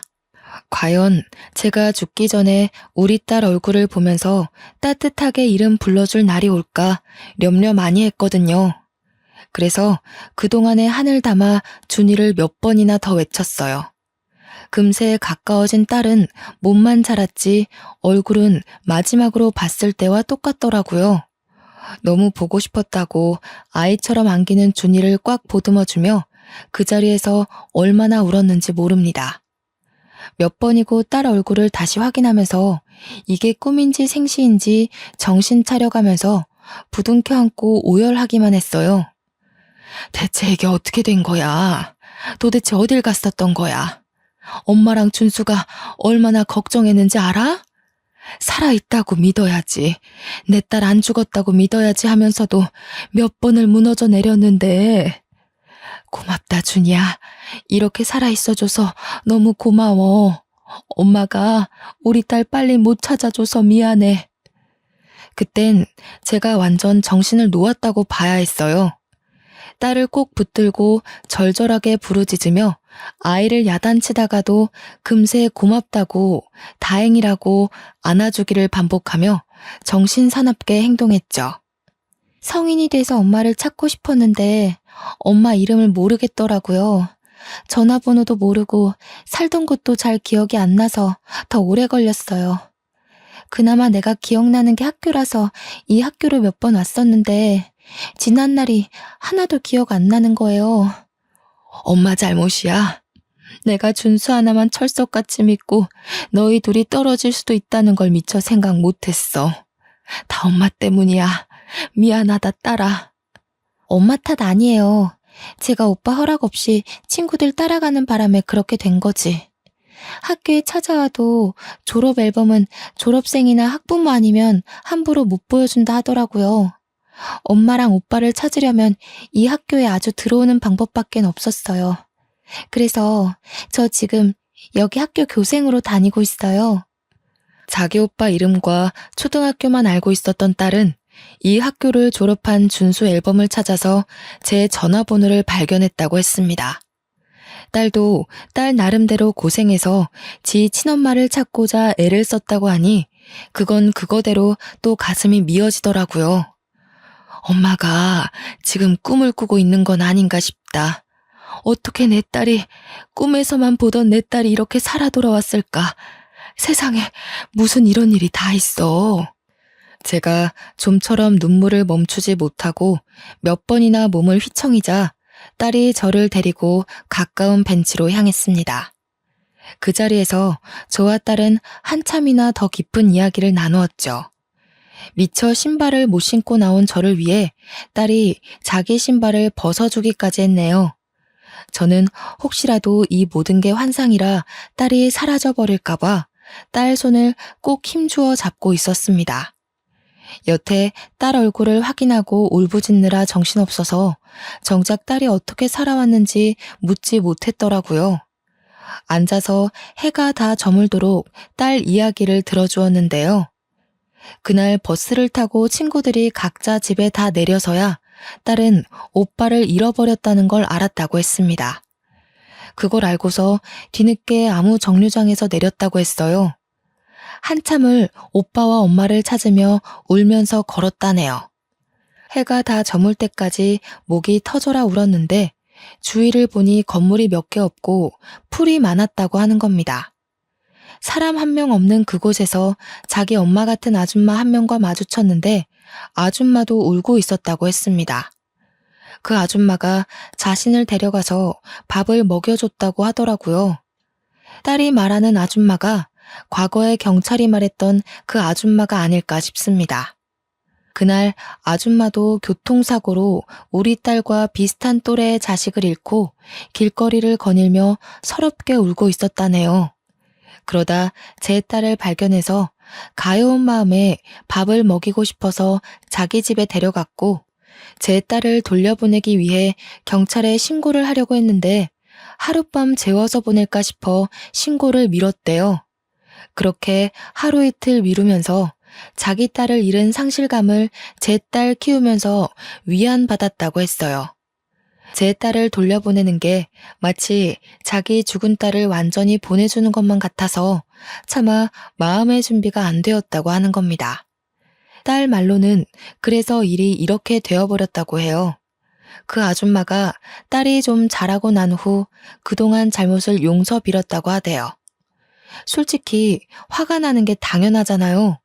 하지만 저는 이미 20여 년이나 지나버린 세월 동안 그 아줌마에게 분노와 원통함을 다 토해낸 터라 지금은 그저 이렇게 제 딸을 살려놓은 것만으로도 감사할 따름이더군요. 제 처신이 이해 안 되실 수도 있다고 봅니다. 사실상 딸에게 따져서 그 아줌마를 유괴범으로 신고해버릴 수도 있었겠죠. 하지만 이렇게 다시 만난 딸이 너무 귀하고 예쁘게 잘 커줘서 이것만으로 모든 걸 용서할 수 있겠더라고요. 딸도 그랬습니다.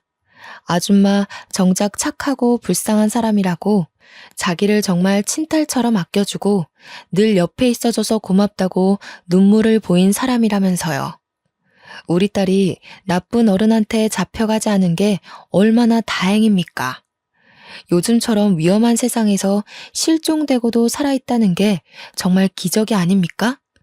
이건 정말 하늘이 지켜주고 우리 남편이 딸을 보살펴주고 있었다고밖에 해석할 수 없었어요. 저와 딸은 해가 저문지도 모르고 한참 동안 얼굴 보며 얘기를 했는데요. 곧 아들이 퇴근할 시간이 되었더라고요. 준수가 너 많이 기다렸어. 엄마가 우리 준이 보고 싶어서 힘들어할 때마다 네 오빠가 이 엄마를 얼마나 듬직하게 지켜줬는지 아니? 네 오빠도 정말 고생 많이 했어. 엄마 위하느라 울음을 많이 참았거든. 참, 네 오빠 경찰 됐는데 너 찾으려고 경찰 된 거야. 오빠 보고 싶어요. 엄마랑 오빠 얼굴 잘 기억이 안 나서 속상했는데 얼른 만나고 싶네요. 또 오빠한테 잘못했다고 용서도 빌어야죠. 엄마랑 오빠 만나면 꼭 용서를 구하겠다고 그렇게 기다리면서 살았거든요. 저는 믿기지 않은 딸의 생사를 다시 한번 실감하며 하늘에 있는 남편에게 감사 인사를 올렸습니다. 딸은 이미 교생 수업을 마친 시간이라 퇴근을 한 상태였고요. 딸 손을 꼭 잡고서 집으로 데려왔어요. 준수가 오기 전에 함께 먹을 저녁상을 진수성찬으로 차렸어요. 딸이랑 함께 식사를 준비하는데 제가 자꾸만 꿈 아니냐고 묻는 말에 그때마다 딸이 뽀뽀해주면서 꿈 아니라고 얘기해줬어요. 뒤돌아서면 사라져버릴까봐 계속 신경이 쓰이더라고요. 화장실 가서도 몇 번이나 딸 목소리를 갈구했는지 몰라요. 오늘 아줌마한테 엄마 집에서 잔다고 허락받았어요. 저야말로 엄마 안 사라지게 꼭 붙어 잘 테니까 걱정 마요. 새 식구 먹기엔 과분한 밥상을 차려놓고 나니 아들이 잠시 뒤 퇴근하고 들어오더라고요. 준수는 처음에 밥상을 보고 놀랐다가 웬 아가씨가 있으니 더 당황해서 신발장에 멀뚱히 서 있었어요. 그러자 딸이 준수를 보고 울음 터뜨리면서 오빠라고 부르는 소리에 준수도 준이를 단번에 알아보더군요. 준이야, 너 정말 준이니? 도대체 이게 어떻게 된 일이야? 어떻게 집에 온 거야? 그동안 어디 있었는데? 이렇게 살아있었으면서 왜 연락을 못했어? 아니다. 살아있어서 다행이야. 다 필요 없고 살아있어 준 것만으로도 됐어. 다 크고 나서는 준이 일로 눈물을 참기만 하던 준수가 자기 동생을 안아주며 우는데 참 서럽게 울더라고요. 저는 내 새끼 둘을 같이 안아주며 다독거렸습니다. 이렇게 제 두 팔로 내 새끼들을 둘 다 안을 수 있는 날이 돌아왔다는 게 너무 기뻤어요. 아줌마가 엄마한테 사과하고 싶대요. 내일 아줌마 집에 같이 가줄 수 있어요? 아줌마는 엄마가 무슨 원망을 하든 다 감당하겠다고 했어요. 대신 용서만 구할 수 있게 해달라고 전화 왔어요. 다들 진정이 되고 그동안 어떻게 지냈는지 준이 얘기를 다시 들었는데요. 준이를 데리고 있던 아줌마가 저뿐만 아니라 우리 아들까지 보고 싶다고 했다네요. 처음엔 망설였어요. 제 딸을 훔쳐간 사람을 대면하다니 말도 안 되는 만남이라고 생각했죠. 그러나 한편으로는 우리 딸이 어디서 어떻게 자랐는지, 누구 손에 길러졌는지, 이렇게 잘 키워준 그 아줌마라는 얼굴이 궁금하기도 했어요. 그래서 하룻밤 자고 다음날 아들도 같이 딸을 따라 딸이 살아온 집으로 갔죠. 아줌마 집은 완전 산중 길에 있었고 휴대폰도 잘 안 터진 곳이더라고요. 문득 경찰이 CCTV도 몇 대 없고 인터넷도 잘 안 된다고 했던 말이 떠오르더군요. 아직도 그때만 생각하면 소름이 돋는데 그곳을 이렇게 찾아와 보다니. 딸을 따라 산중으로 올라갔는데 그곳에는 동화 속 산장처럼 예쁜 별장이 꽤나 넓게 자리하고 있었습니다. 내부는 더 넓었어요. 집주인인 아줌마는 그 커다란 집에서 혼자 지내고 있더라고요. 우리가 들어가자마자 얼굴도 제대로 못 마주하던 아줌마가 자리로 안내해줬는데요. 인사말도 나누지 않았는데 아줌마가 그대로 저희들 앞에 무릎을 꿇는 게 아니겠습니까? 두 분께 정말 죽을 죄를 지었습니다. 너무 죄송합니다. 변명이란 거 알지만 그땐 죽은 제 딸이 너무 보고 싶어서 그런 정신 나간 짓을 했던 것 같아요. 처벌은 얼마든지 받겠습니다. 죄송합니다. 갑작스런 사죄에 저희들은 할 말을 잃고 있었습니다. 그때 아들이 먼저 한 소리를 했는데요. 범죄인 거 알고 계세요? 공소시효가 지나서 따져 물을 수는 없겠지만 아줌마께서는 지금 천륜을 끊어놓는 엄청난 죄를 저지른 겁니다. 아줌마도 엄마라면서요. 근데 어떻게 이런 일을 벌일 수가 있어요? 아들은 그동안 어디에도 원망을 쏟지 않고 내내 묻어두고 있었거든요. 우리 식구를 힘들게 만든 아줌마에게 단단히 화가 난 것이 이해가 됩니다. 저도 아들 말에 100% 공감을 하니깐요. 그러나 저는 딸을 잃었을 때의 마음을 잘 알기 때문에 아줌마가 준비 없이 자기 딸의 죽음을 통보받았을 때 거기서 오는 애통함도 충분히 이해가 되었어요. 저는 아들에게 죄송하다고 두 손을 싹싹 비는 아줌마에게 꼭 몇 마디 해주고 싶었습니다. 어떻게 자식 잃은 마음을 아는 사람이 이런 어마어마한 짓을 벌일 수 있단 말인가요? 부인이 피부치 딸을 잃은 건 정말 안타까운 일이지만 부인이 받은 상처를 남에게 전가한 것밖에 안 되는 거예요. 아줌마는 제 말에 눈물을 흘리면서 죄송하다는 말만 하고 숨죽여 울더군요. 저는 아줌마와 같이 바닥으로 내려가 자리에 무릎을 꿇었습니다. 그대로 아줌마를 보듬어 안아주었죠. 우리 식구 힘들게 한 건 너무 밉지만 그래도 우리 딸이 무사할 수 있도록 지켜줘서 고마워요. 뭐든 괜찮으니까 내 딸 어딘가에 살아만 있어 달라고 빌고 또 빌었거든요. 다시 제 품으로 돌아올 수 있게 보살펴줘서 고맙습니다. 아줌마는 제 품에서 더 많은 울음을 터뜨리더군요. 그 서러운 울음소리에서 그동안 죄책감으로 얼마나 견뎠을지가 느껴졌습니다. 그렇게 한참을 또 눈물로 시간을 보내고 우리는 전부 그곳에서 식사를 했어요. 아줌마는 바람난 남편에게 버림받고 나와서 아이를 낳고 둘이서 단란하게 지냈다고 하더라고요. 가족이라곤 딸 하나 있었는데 고작 9살 나이에 유치원에서 일어난 사고로 잃는 바람에 혼자가 되었다고 하네요. 그래서 제 딸을 더 친딸처럼 키웠다고 하는데 그럼 이 아줌마는 제가 제 딸을 데려가면 또 혼자라는 거 아닙니까? 이상하게 그게 좀 마음에 걸리더라고요. 그래서 같은 엄마로서 그 절망적인 마음이 이해가 되어 신경 쓰였습니다. 부인, 괜찮으시다면 저희랑 같이 서울 올라가지 않겠습니까? 우리 준이 제가 데려가 버리면 부인께선 또 혼자 이 적적한 곳에 계셔야 하잖아요. 그럼 그동안 준이 덕분에 몰랐던 상실감이 한꺼번에 찾아올 텐데 그걸 어찌 감당하시려고요. 그건 당연히 제가 겪어야 할 벌이라고 생각합니다. 제 딸의 기억이랑 우리 준이와 함께 보낸 추억들 소중하게 품으면서 지내면 충분히 버틸 수 있어요. 사람이 상실감을 느낄수록 타인이랑 몸 부딪혀가며 지내야죠. 부인께서도 우리 준이를 딸처럼 키웠을 텐데 우리가 이대로 가버리면 또 딸을 잃었다고 좌절할 거 아닙니까? 우리 준이 마음도 편치 않을 것 같아서 그럽니다. 같이 서울 올라갑시다. 준이도 막상 아줌마를 두고 가기가 그랬는지 제 제안 이후 아줌마를 적극적으로 설득하더라고요. 아줌마가 제 딸 부탁에 꼼짝도 못하는 걸 보고 저는 더 이 아줌마를 혼자 두고 가면 안 된다고 봤어요. 아줌마는 얼떨결에 허락을 했다가 금세 고맙다고 제게 또 고개 숙이며 눈물을 흘리더군요. 그리고 이 사실은 몰랐는데 알고 보니 아줌마는 서울이랑 지방 두 군데에 건물 두 채씩이나 있는 건물주였더라고요.